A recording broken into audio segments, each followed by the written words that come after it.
5월 19일 새벽 묵상 오늘 주신 하나님의 말씀은 예레미야 6장 16절에서 30절까지 말씀입니다.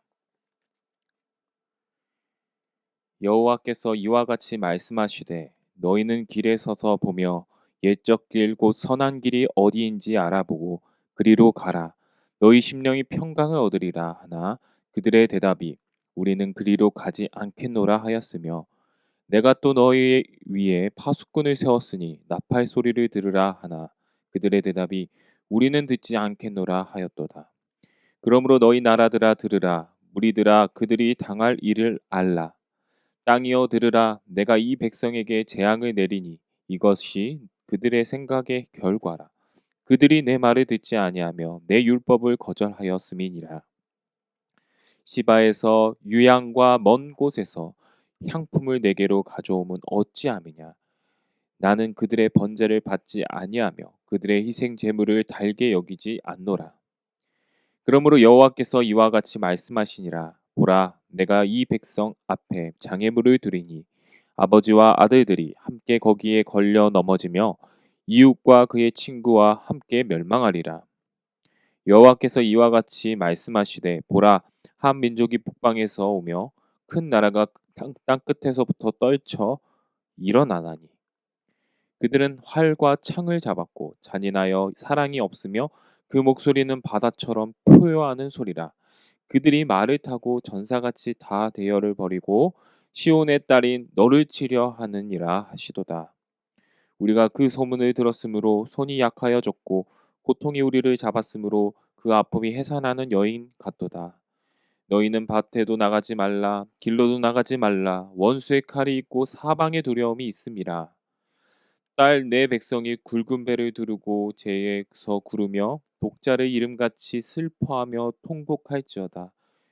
멸망시킬 자가 갑자기 우리에게 올 것임이니라.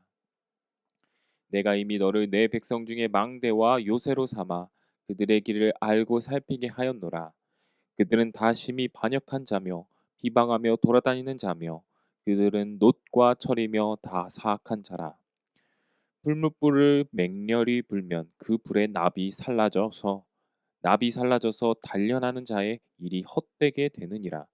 이와 같이 악한 자가 제거되지 아니하나니 사람들이 그들을 내버린 은이라 부르게 될 것은 여호와께서 그들을 버렸음이라.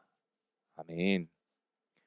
회개하지 않는 내버린 은이 되지 말라라는 제목으로 오늘 새벽 묵상 말씀 함께 나누도록 하겠습니다.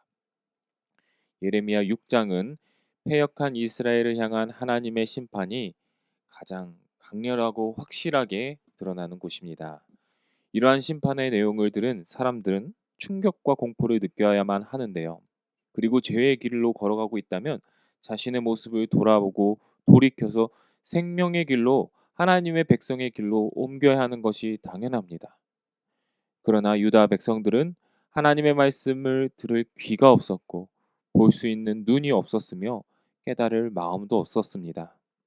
16절에 이렇게 나타납니다. 여호와께서 이와 같이 말씀하시되 너희는 길에 서서 보며 옛적 길 곧 선한 길이 어디인지 알아보고 그리로 가라.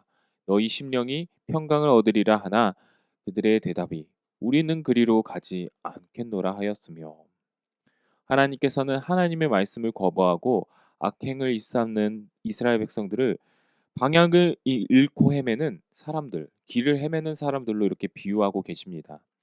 여기서 옛적 길은 부유하고 강성했던 그 다윗의 시대를 가리키는 것이 아닙니다.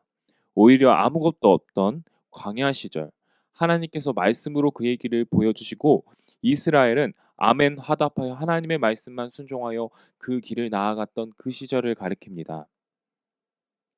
17절에서 19절은 듣다라는 단어를 중심으로 하나님의 말씀과 경고를 듣지 않고 거부하는 이스라엘 백성들의 모습을 나타내고 있는데요. 17절에 파수꾼이 나와요. 이 파수꾼은 그동안에 구약에 나타난 하나님께서 보내신 선지자들이었습니다. 나팔 소리는 그들이 전한 하나님의 말씀, 경고였죠. 이스라엘 백성들은 이 파수꾼의 나팔 소리를 듣지 않겠노라 말하고 있습니다. 그동안 그렇게 말해왔다는 것입니다. 18절에 하나님께서는 나라를 통하여 19절에 땅과 자연 만물 또한 재앙을 통하여 이스라엘에게 계속해서 경고하셨다고 합니다.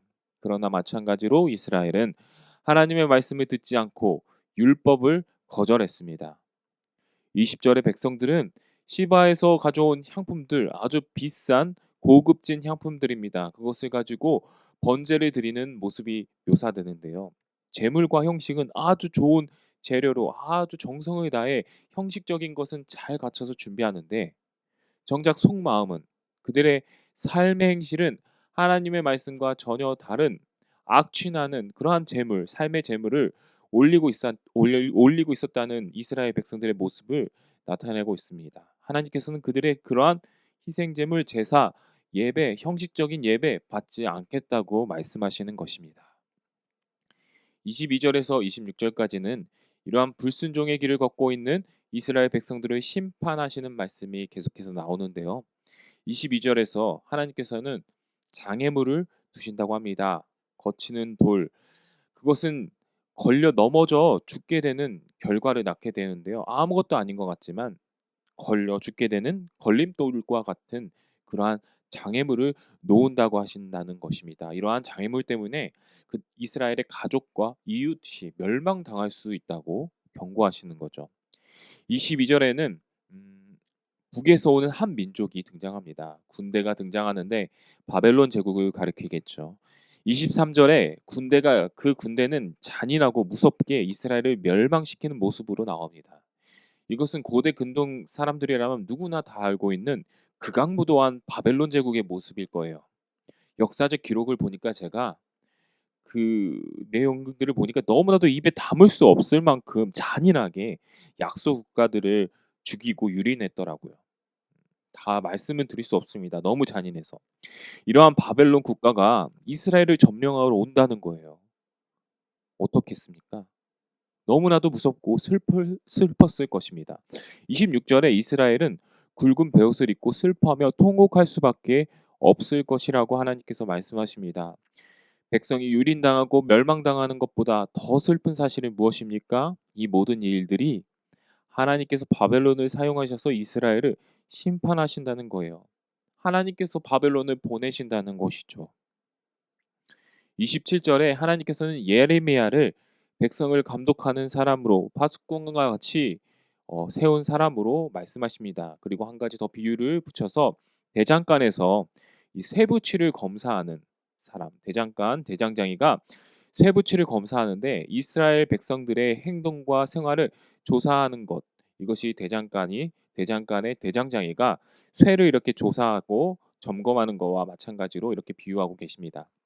29절 30절 이렇게 나옵니다. 풀무불을 맹렬히 불면 그 불에 납이 살라져 단련하는 자의 일이 헛되게 되느니라. 이와 같이 악한 자가 제거되지 아니하나니 사람들이 그들을 내버린 은이라 부르게 될 것은 여호와께서 그들을 버렸음이라.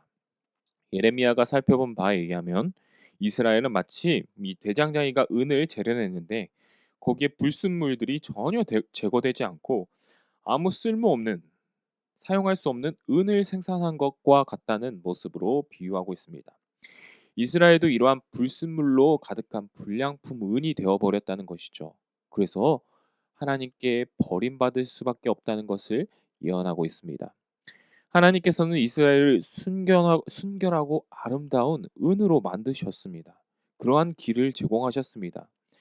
그들을 풀무불과 같은 애굽에서 건져내서 옛적 길, 선한 길, 광야의 길, 하나님의 말씀의 길, 적과 꿀이 흐르는 땅에 살게 하셔서 그의 아름다운 나라를 이루도록 그 길을 다 마련해 주셨는데, 그러나 이스라엘은 그러한 하나님의 선한 길을 저버리고 죄의 길에 빠져 쓸모없는, 내어버린 불량품 은이 되어버렸습니다.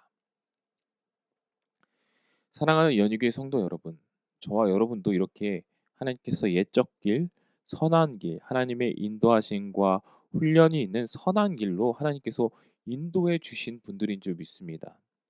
사람이 좋아서도 아닌, 물질적으로도 풍요로워서도 아닌, 그때 우리는 오직 하나님의 말씀 하나만으로, 넉넉한 것 하나 없어도 주님께서 주시는 그 믿음과 기쁨으로 함께 성도들과 정말 기쁘게 신앙생활했던, 하나님만 바라보며 신앙생활했던 그 옛적 길, 선한 길을 하나님께서 우리에게 베풀어 주셨습니다.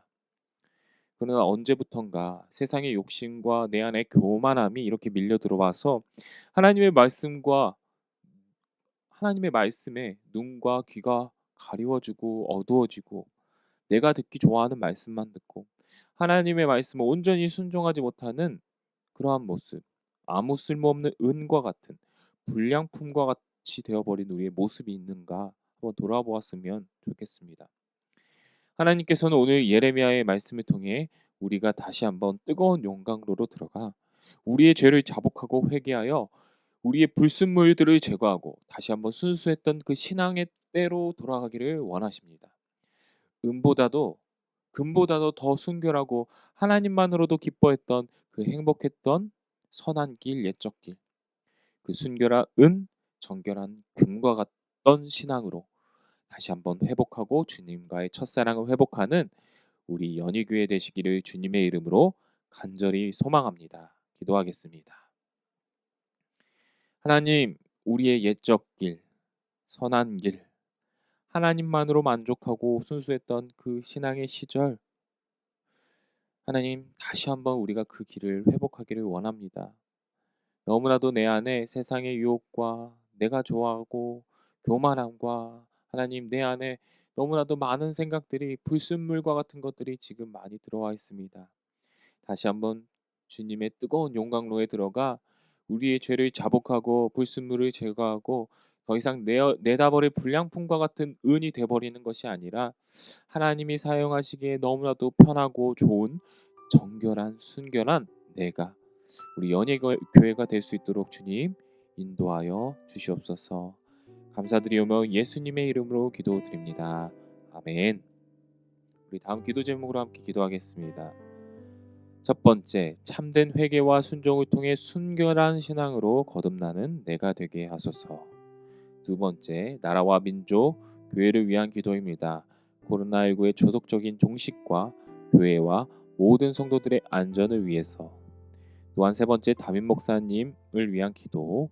새로 부임하신 박재훈 담임 목사님에게 하나님의 은혜와 능력이 충만하여 연희교회를 잘 이끌어 나가실 수 있도록 기도해 주시기 바랍니다. 네 번째, 최종걸 주영준 선교사님의 사역과 가정을 위해 그 선교 사역을 위해 또한 가정을 위해 앞으로의 길을 위해 기도해 주시고 김성희 권사님 우리 혈액암으로 고생하고 계십니다. 하나님 아버지께서 치유의 손길을 베풀어 달라고 우리 다 함께 기도 제목을 가지고 기도하시겠습니다.